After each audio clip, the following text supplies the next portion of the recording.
రాజీవ్ యువ వికాసం పథకానికి అప్లై చేసుకున్న వారు శాంక్షన్ లెటర్ల కోసం ఎదురు చూస్తున్నారు. దీనిపై తెలంగాణ ఉప ముఖ్యమంత్రి బట్టి విక్రమార్క కీలక విషయాలు తెలిపారు.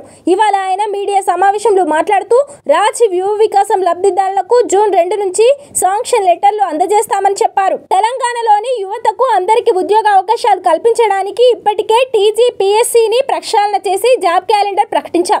56,000కు పైగా ఉద్యోగాల నియామక పత్రాలు అందించాం. మరిన్ని ఉద్యోగాలు ఇవ్వబోతున్నాం. ఉద్యోగాలు పొందలేని యువతకు రాజీవ్ యువ వికాసం పథకాన్ని తీసుకొచ్చాం. 9,000 కోట్లతో దీన్ని ప్రకటించి పూర్తి స్థాయిలో అమలు చేసే ప్రక్రియలో భాగంగా అన్ని నిర్ణయాలు తీసుకున్నాం. ప్రకటన నుంచి శాంక్షన్ లెటర్ ఇచ్చే వరకు క్యాలెండర్ ఇవ్వబోతున్నాం.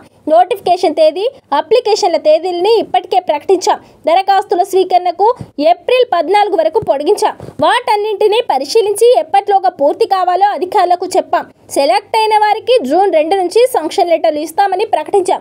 ప్రకటించినట్లుగానే వాటిని అందిస్తాం. మండలాల వారీగా శాంక్షన్ లెటర్లు ఇస్తాం.